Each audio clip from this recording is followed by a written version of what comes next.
Welcome to Movie Recap Vault's commentary and recap of the 2003 sci-fi, action and thriller movie titled, Paycheck. Michael Jennings is a successful scientist and a reverse engineer. Michael's currently starting a project for a company called Nexum.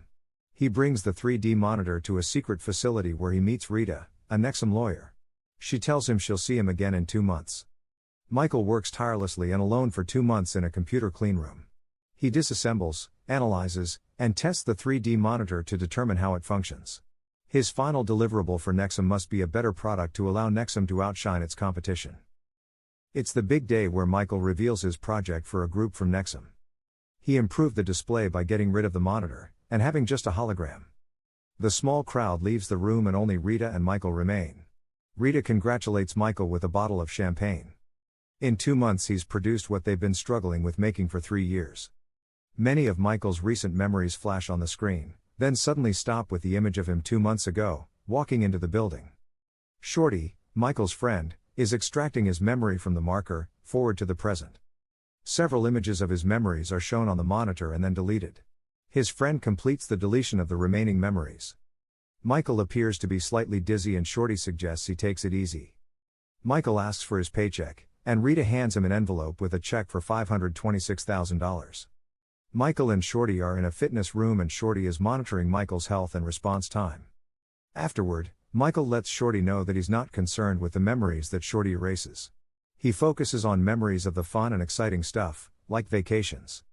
Michael enters his apartment and watches TV. He reads an invitation to an event from Jimmy, the owner of Volcom. Michael also reads that the Red Sox lost.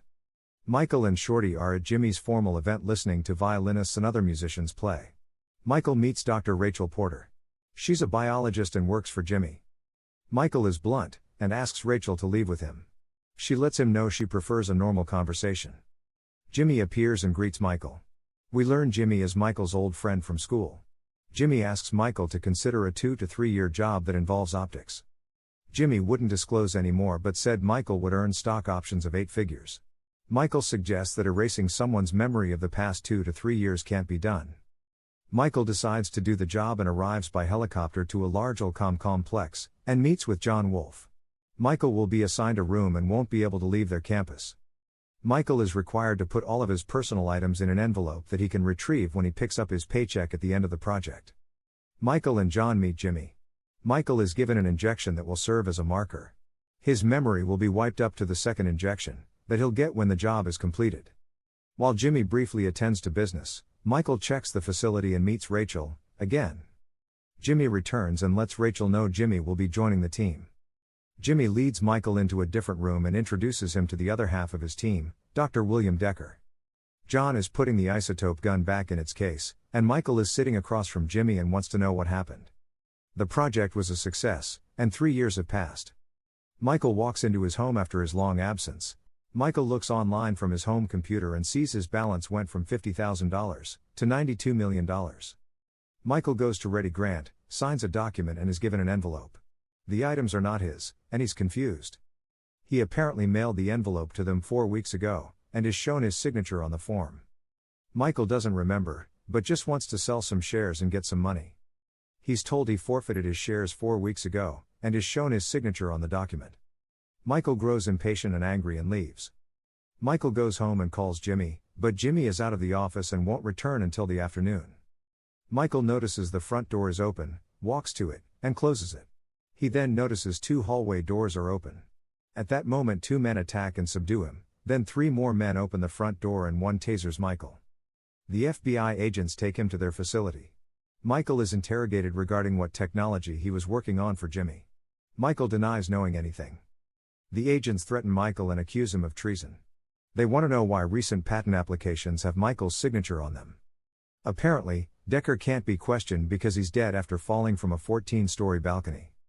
The agents strap Michael to the chair and attempt to extract memories from him, but only find unimportant fragments of his memories and stop. One of the agents gets a cigarette from the pack in Michael's envelope. The cigarette smoke activates the fire suppression system. The hallway door automatically opens, and the straps securing Michael release. Michael moves to the envelope and grabs his glasses, enabling him to see. Michael pushes an agent out of his way, departs the room, and runs through the building and outside. He runs on the sidewalk to a nearby stairwell. While running, Michael is seen by John from Olcom. John then sees agents running down the sidewalk after Michael. Michael runs into a bus station. He drops the envelope after being bumped, and while retrieving the items he sees a bus ticket. He then boards a bus before the agents see him, and he escapes the area. While riding the bus, Michael looks at the items in the envelope. A thief on the bus sees a ring Michael had taken from the envelope. He steals it, runs off the bus and down the sidewalk.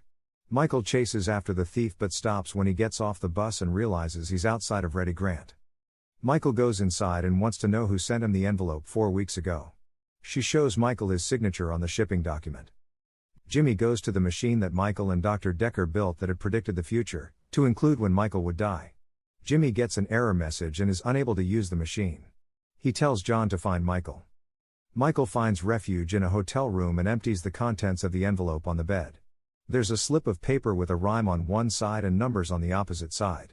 There's an access card for Olcom, a small can of hairspray, a butane lighter, and additional items that Michael doesn't think are his. Michael calls Shorty and arranges to meet him at Union Station, at 9 o'clock. Michael handles a stuffed bird at the station and thinks of Rachel. He then notices a man wearing coveralls with Edison written on the back, taking a key out of a utilities door.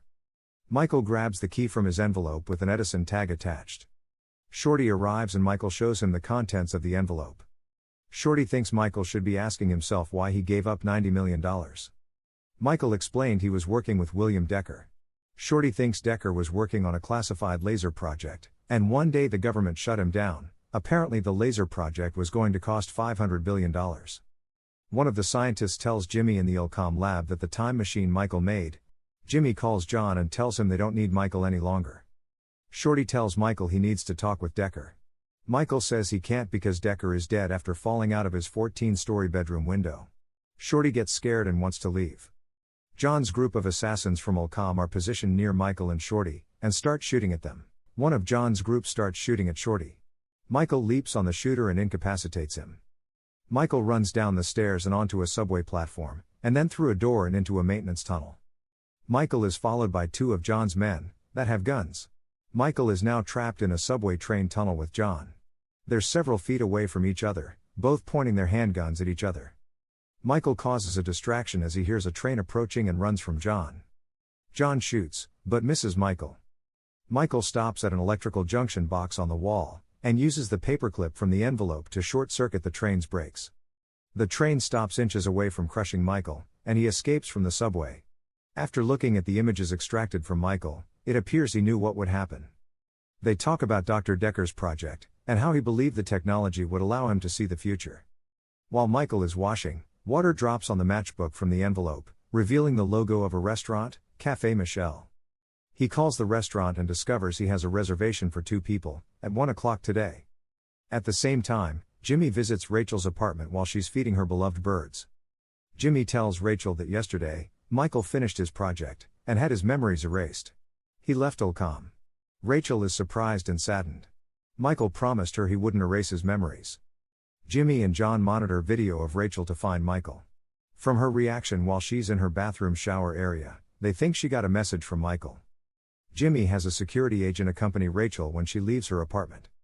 John searches Rachel's bathroom for clues and discovers she's meeting Michael at 1 o'clock at Café Michel. Rachel enters her plant lab with a security agent. The security agent decides to remain below, as Rachel rides a lift to a catwalk above. She leaves the Olcom facility after reaching the outside roof. Jimmy has Maya, a Rachel lookalike, go to Café Michel to meet Michael. John is prepared to shoot Michael from a vehicle across the street, but delays because police are nearby. Maya tells Michael he's supposed to give her something in his envelope. When Michael empties the contents, Jimmy tells Maya to tell Michael he's supposed to give her the Olcom access card.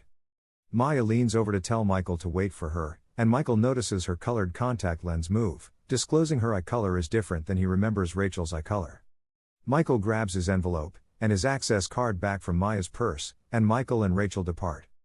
John chases Michael and Rachel in his car. Michael and Rachel run around the corner and stop in a BMW dealership parking lot. Michael takes a BMW key fob from his pocket and starts pressing it. Several of John's agents join the chase. Several FBI agents are in a helicopter en route to Michael, as well. Michael and Rachel reach a dock area, and the envelope falls to the ground. Michael turns around and Rachel gets off the motorcycle to get the envelope. John shoots and misses Rachel. Rachel gets back on the motorcycle, and the chase continues. Police cars and the FBI helicopter arrive, and John departs the area. The police cars chase Michael and Rachel, but they escape. Rachel enters the hotel room and sees Michael looking in her bag. She hands him some of his clothes she brought, and realizes he doesn't remember her. She gives him photos and a video player to remind him of the time they were together, and she leaves the room. Michael looks at the photos and videos, and Rachel comes back. Michael apologizes, he doesn't remember. Michael and Rachel are talking when Michael suddenly remembers that when he was given the envelope, he was told there were 20 items, but he only counted 19. He uses the magnifying glass and realizes one of the stamps on the envelope is different. They go to the school across the road from the hotel and check the stamps using a microscope with great magnification. They see embedded in one of the eyes on the stamp are copies of newspapers from the future. The newspaper articles suggest that in the future, the US government launches a preemptive strike on another country. Being able to predict the future leads to our destruction. Michael wants to destroy the machine. Stevens tells Jimmy and John he needs another day to find the bug in the system. The FBI agents are monitoring traffic cameras. One agent suggests Michael may plan to go back to Ulcom, since he put an Ulcom access card in the envelope. The Attorney General wants an FBI agent to tap the phone lines at Ulcom. He also wants agents there to respond, because he wants the machine. Michael and Rachel walk through the crowded Ulcom lobby. A security agent sees Michael and Rachel, and calls John to tell him. John tells Jimmy. Michael and Rachel release the metal ball bearings from the envelope through the metal detectors, to cause a diversion. They use the Ulcom access card to breach 2 security doors. Jimmy knows Michael and Rachel are going to the lab, and has the guards moved out of sight. Michael thinks they should close the door so it can't be opened. Michael uses the Allen wrench and coin from the envelope to disable the door to the lab so it can't be opened from the outside. Michael wants to use the machine to look at the future before he destroys the machine. He turns the machine on, but gets an error message and assumes he put a bug in it so Jimmy couldn't use it. Rachel wants to know if he can fix it. There are only 2 remaining items in the envelope, a bullet and a crossword puzzle. Michael uses the clues on the crossword puzzle to locate the board and chip on it that must be removed. As soon as Michael removes the chip, Jimmy sees on his monitor that the machine is fixed, and tells John to get Michael. John calls his agents and tells them where to get Michael. Jimmy gets a handgun from his desk, and walks out. Michael and Rachel return to the machine and try to see the future. Many fragments of images appear, and then Michael is seen on a catwalk being shot. It's the same scene he's seen in his nightmares. Michael tells a scared-looking Rachel that he's already used the machine to change his future, and he can do it again. Michael and Rachel hear someone trying to open the lab door they disabled. Jimmy, John, and multiple security agents are wanting to get in the lab. Rachel wants to know how they're going to get out. Michael looks at the bullet, the last item from the envelope. As he looks around the lab, he notices some pistons near some liquid hydrogen tanks, and attaches the bullet to one of the pistons. Jimmy, John, and the agent stand back after placing explosives on the lab door controller. After the explosion, the door opens and they all enter the lab. While looking for Michael and Rachel, John sees the large cover of a vent is open, and tells his posse they escape through the vent. Michael and Rachel fight with security agents they encounter in the hallways, and are shot at while they move into a different lab. Jimmy tries to discover what Michael was doing with the machine he built. 2 armed security agents enter the lab where Michael and Rachel are hiding. Michael exchanges fire with one, as Rachel knocks another one to the floor. Additional security agents enter the lab, and the fighting and shooting continues. Jimmy sees the scene on the machine of Michael getting shot. Jimmy thinks Michael has a date with a catwalk. Michael and Rachel continue fighting the security agents until they're all subdued. Michael sees Jimmy entering the lab and signals to Rachel they must leave. He locks the glass door after Rachel's out, and lets her know she must leave if she loves him. Michael and Jimmy fight in the lab. Jimmy wraps a cord around Michael's neck, and hoists him to a catwalk, where he drops Michael. The area looks identical to where Michael was shot in his dreams, and what the machine had shown him minutes before. Numerous FBI agents run through the Ulcom facility toward the lab. Michael stands up on the catwalk, and Rachel is let in with 3 security agents. At the same time, John is at the controls of the machine in the lab. An FBI agent prepares to shoot and retire Michael from behind, and Jimmy prepares to shoot him from the front. Michael gets a message on his watch to go. Michael and Rachel both jump off the catwalk just as the FBI agent's bullet passes and continues killing Jimmy. John sees on the machine that he is near death, and tries to escape an explosion and fire, but it is too late.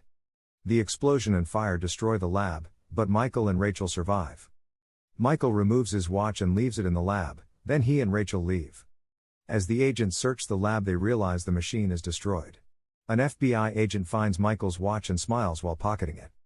The Attorney General wants to know if there's any sign of Michael, and the agent suggests they didn't leave alive. Michael and Rachel are working in a nursery business that Shorty started. Rachel wants to know what's in their future. Michael doesn't know, but he likes it that way. He never wants to forget anything ever again. Shorty arrives, carrying a cage with Michael and Rachel's birds in it. Rachel thanks Shorty, and reminds Michael that he and her bought the birds together. Michael remembers a clue on the strip of paper from the envelope.